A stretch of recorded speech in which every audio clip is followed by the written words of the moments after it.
BBC Sounds. Music, radio, podcasts. On Earth, the United States of America. Hello, it's Anthony, and I'm sitting here at Radio Row, perched high above the stage in the arena hosting the Republican National Convention. Laura Trump, who is Donald Trump's daughter-in-law, is the final speaker tonight, and she's on the stage.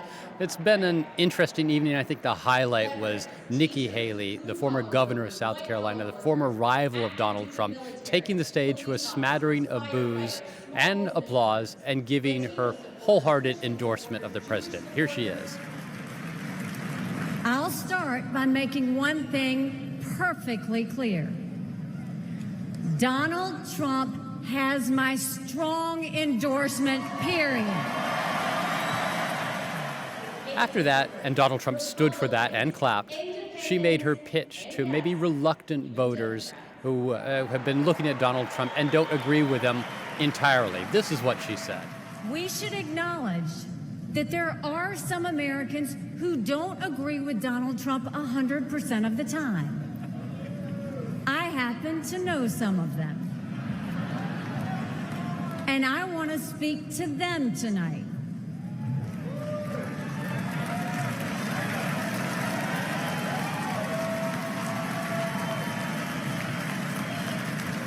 My message to them is simple.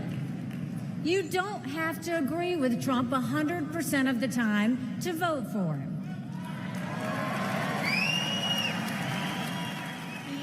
So Nikki Haley was just one of a parade of vanquished foes of Donald Trump who spoke here tonight. You had Florida Governor Ron DeSantis, Ted Cruz, the Texas senator who ran against him in 2016, Ben Carson, Marco Rubio. All of them took the stage and offered their support for Donald Trump as the former president sat and looked on. Now, earlier today, I sat down with Sarah and we unpacked some of the other events that have taken place here in Milwaukee over the course of an eventful day. Welcome to Americast. Americast from BBC News. Let me start off with two words. Made in America. I'm not running for sainthood here. I'm running for president. I did everything right and they indicted me. I can chew and walk gum at the same time. There is no indication of aliens or extraterrestrial activity. We will fight the woke in education. We will fight the woke in the businesses. We will never, ever surrender to the woke mob. Nobody should have to go to jail for smoking weed, right? Aren't you guys tired of covering this?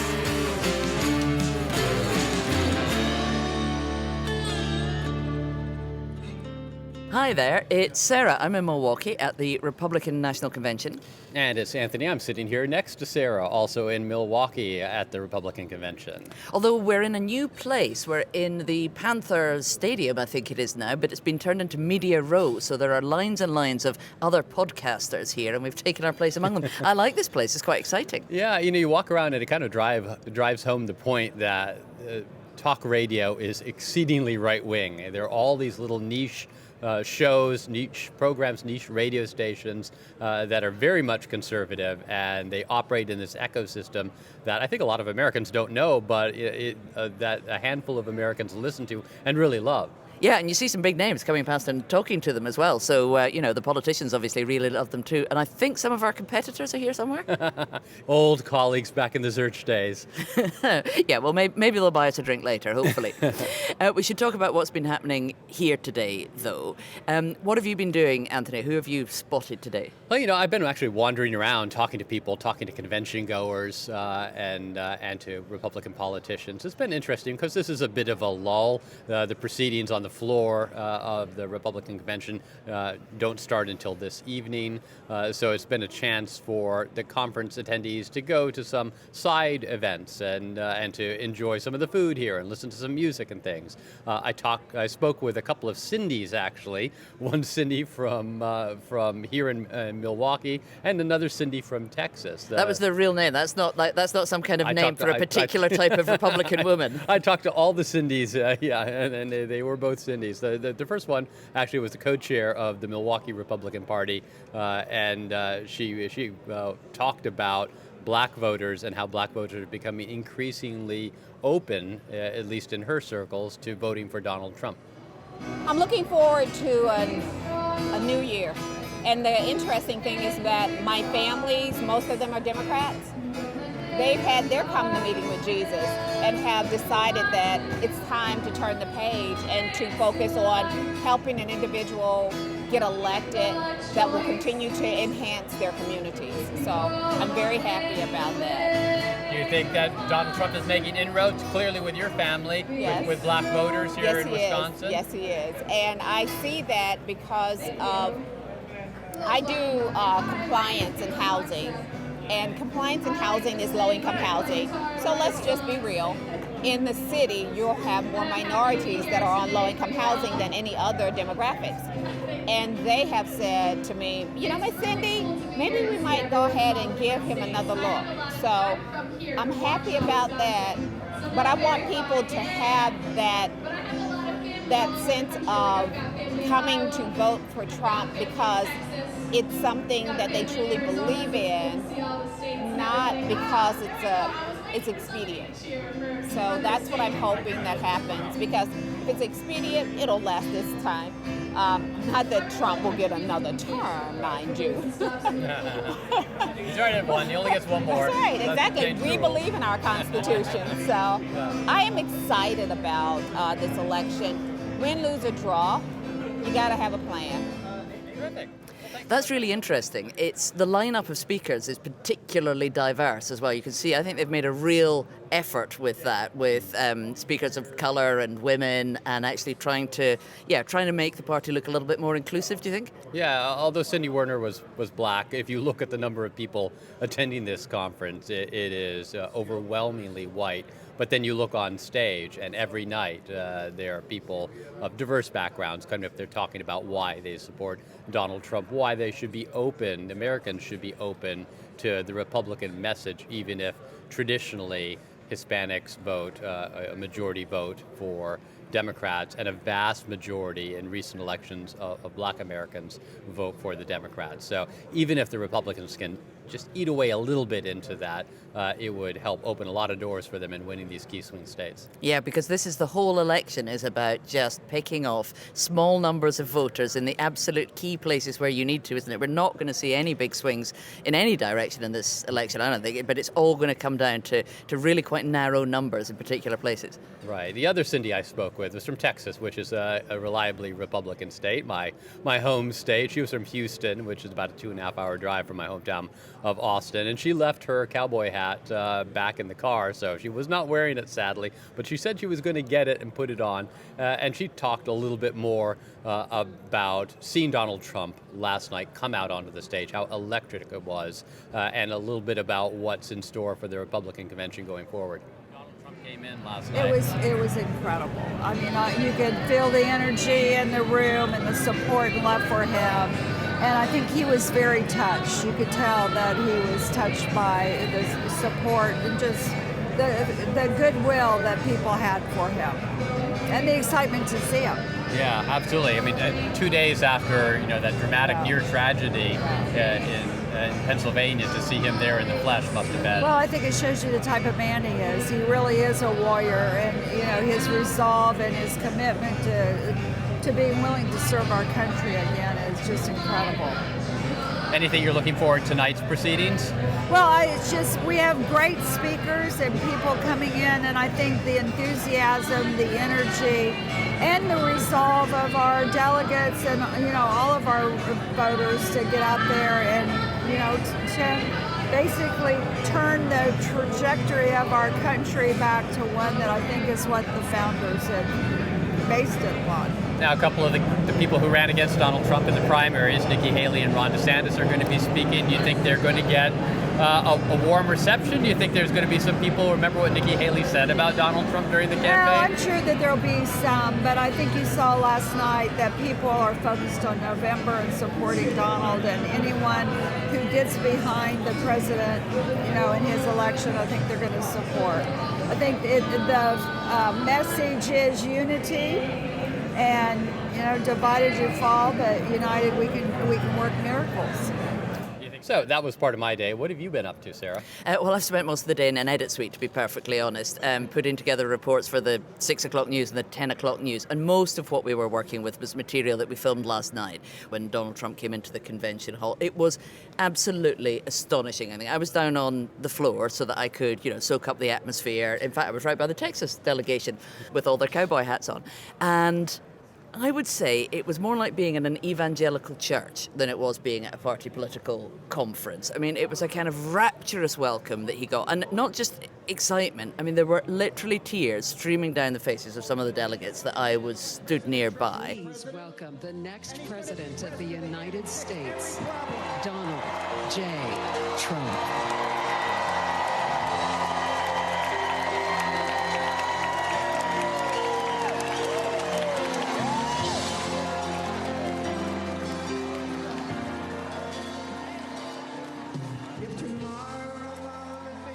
And I don't know if you noticed this, Anthony, I'm sure you did.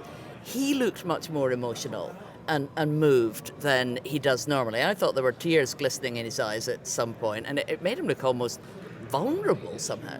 Yeah, I mean, a near-death experience can change people, as we spoke last night. And I think it was hard to imagine that not being an emotional experience for Donald Trump, given the circumstances and given the electric welcome. Now, Americasters might remember that Mariana was talking to us on Sunday about all of the online speculation about how it could possibly have happened that somebody was able to shoot at a former president and a presidential candidate, and of course all the conspiracy theories that have grown up as a result. Well, there's still some pretty feverish speculation about that online. Mariana has gone on holiday, which is fair enough. I'm envious, but still, she deserves it. But nonetheless, she's taken the undercover voters with her, all of those phones, and she's been looking at their feeds. I've been seeing all kinds of very polarised online conversation on my undercover voters feeds. So on the right-leaning voters feeds, a lot of that has focused around those images of Donald Trump with his ear bandaged up at the Republican convention. Lots and lots of praise for him, lots of very patriotic content, and lots of memes kind of painting him in an angelic, almost godlike way. Then when it comes to my left-leaning voters, a lot of that content has continued to be very critical of Trump, sharing those same images of his ear bandaged up, but suggesting, it's not that serious, or even taking it that step further and continuing to push this evidence-free idea that this was staged in some way, which is totally contrary to the evidence available. When it comes to apolitical Gabriella, her feed, interestingly, has been overtaken by Trump too, but it's all the positive stuff. Again, the patriotic memes, the stuff saying he's a hero and we should all praise him. And interestingly, on my left-leaning voters' feeds, it hasn't so much been conspiracy theories about Donald Trump's health and suggesting that maybe now he's injured, there are questions about how well he is too, but instead people angry that those kinds of conspiracy theories aren't spreading. And all of this has very much overtaken Joe Biden on their feeds. Trump is centre stage, and Joe Biden's age and everything else has gone out into the wings, and it's really only drawn upon when people are comparing the strength of Trump with the weakness they perceive of Biden. Yeah, I think it's not surprising, right, that a news moment like that, an attempted assassination, generates conspiracy theories. I mean, we've seen assassination-related conspiracy theories in the United States for a half century. And then focusing on the bandage now on his ear, I thought was particularly interesting going forward, because Democrats view that as an act, while the conservatives look at it as a badge of honor.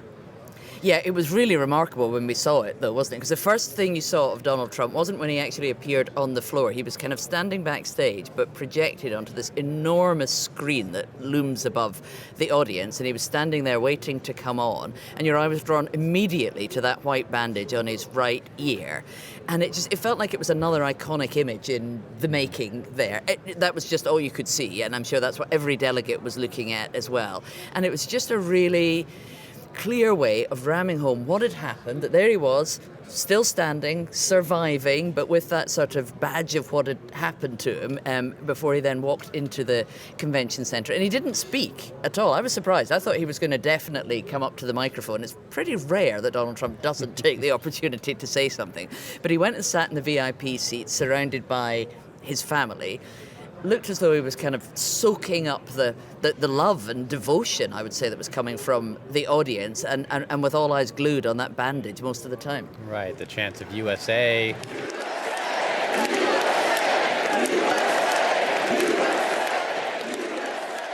the chants of "We love Trump" and the chants of "Fight, fight, fight" with the fist raised up, which is what Donald Trump said shortly after he was whisked off the stage by the Secret Service and the bullets had been flying by his head. So it will be fascinating to see how this plays out and how he performs on the stage, accepting the Republican nomination on Thursday night. I was surprised by how a lot of the delegates were responding to the media, because there were lots of camera crews and reporters like me with microphones down on the floor. And often you get a bit of hostility from people who think that we're just getting in the way, quite frankly. And it has been known that MAGA Republicans aren't super keen on a lot of the mainstream media, but they were being really welcoming last night. I don't know if this will keep up. I mean, everybody's talking about a changed tone in politics and in the campaign. Who knows how long that's going to last? But I thought everything about last night felt quite different. Yeah, and the people I've talked to, they said it was a celebration. I mean, they feel lucky that Donald Trump is alive. It's a blessing for them, and so they're here to celebrate Donald Trump rather than to dwell on what could have been. So I was struck by the mood here and the friendliness to us when we come up and ask if they want to talk to us, answer a few questions. Whereas at Trump rallies sometimes it can be a bit darker, and part of that is Donald Trump's doing. He points at us in the media pen and says, "Hey, these are the people who aren't telling you about the size of the crowds, who are always painting me in a bad light," and everyone turns around and boos at us like we're the villains in a pro wrestling show. Here it's a little bit of a different situation. There are still lots and lots of questions around what happened, of course, though all sorts of investigations are being started. Have you been able to find out any more? Interestingly enough, I chatted with a member of Congress, a Republican, who is the third ranking Republican on the committee, the Oversight Committee, that is going to be holding hearings investigating the Secret Service's conduct during that assassination attempt. It's Congressman Glenn Grothman from here in Wisconsin, and I sat down actually right where we are right now and had a bit of a chat with him earlier today. That is a good get, as we say in journalism. Well done. Well, the big story right now, at least last night, was Donald Trump's triumphant return into the convention hall. Were you in the hall for that, and what was the mood like there? Well, it was tremendous. I was actually far away from the podium, and I feel I'm just in the back, and then lo and behold, President Trump pops up behind me, just a few feet away. It looked for a while, he was almost crying at the huge response he got, all the love he got from people. I mean, I think, the horrific shooting that happened over the weekend, I think will forever affect President Trump and will make him be loved in the way other nominees are not. Mm-hmm. Now, Congressman, you're on the House Oversight Committee, so you are going to be there for these hearings looking into what happened on that day. What kind of questions are you going to be asking and the committee is going to be looking at? Well, there are going to be probably 30 Republicans asking questions. I think I'll focus on, there's some rumors, or not just rumors, facts, that the head of the Secret Service is kind of woke, very concerned about, race and sex and all this stuff, rather than let's just get the best people on the job. And obviously they did just a horrific job. Right. It is remarkable that someone could get a clear line of sight on the former president within shooting range. Right. And something else to remember about this, I was thinking, if you could wind back the clock and say, take a shot and try to hit his ear but not his head, you could probably take 100,000 shots and not repeat that. I mean, it was really something almost beyond belief that happened. Yeah, it sounds like this is going to be one of the more political investigations we've ever watched, and the politics could well get in the way of actually trying to find out what happened. Absolutely. Anthony, I mentioned I've spent most of the day editing pieces for the TV news. So we were also looking at Joe Biden, who he's doing his first campaign event since the shooting. He's gone to Las Vegas and Nevada, where he's talking to the NAACP, so kind of addressing black voters, essentially, because there's a fear he might be losing some of them. And it's really interesting to see how he has or has not changed his tone. I mean, he's done a couple of addresses where he said we've got to condemn all political violence and take the heat out of all the language in this campaign, tone it down, cool it down. And, he's going to have to do that himself, isn't he? He is. And in his address in Las Vegas this evening, he did talk again about needing to move away from the harsh rhetoric, but he also still criticized Donald Trump and criticized Republican policies, which he says are going to be harmful to the country. I mean, it's a fine line to walk. I mean, you can't not paint a contrast with your political opponents. I mean, that is politics and that is campaigning. The key is that the perception of the American public isn't that he is going too far and crossing some sort of line. And we'll see if he can walk that line. We'll see if Donald Trump can walk that line on Thursday when he gives the speech here. Yeah, well, I think it's interesting for Joe Biden is, of course, you're right. All elections are about drawing a contrast between the policies usually of you and your opponent. But Joe Biden is the one who's cast this in really personal terms. I mean, the whole tenet of his case is that Donald Trump is unfit for office and should never be re-elected. It's really personal, and the only way he can win is if he persuades voters that there is something dangerous about re-electing Donald Trump. That was what his campaign strategy was. And now he's the one who says, we can't use language that could in any way be inciting any kind of violence, but he's still going to have to prosecute that personal case very hard if he wants to win. Right, and I think I said last night that the assassination attempt was kind of a blessing for Joe Biden in a way, in that it changed the subject from calls for him to step down and stand aside, but it also took away one of, as you mentioned, the key weapons he has in going after Donald Trump and making the case that Donald Trump shouldn't be president. Circulating I spoke too soon, though, because there is still things going on in Congress among Democrats. They're reportedly circulating a petition now that says they want to have the certification of Joe Biden's primary victories, the roll call of states that we saw here at the Republican convention on Monday. They want to have that pushed back away from this virtual roll call that would have given Joe Biden the nomination in a matter of weeks. They want to have it at the convention, in a sense, to buy them more time to keep trying to get Joe Biden off the ticket.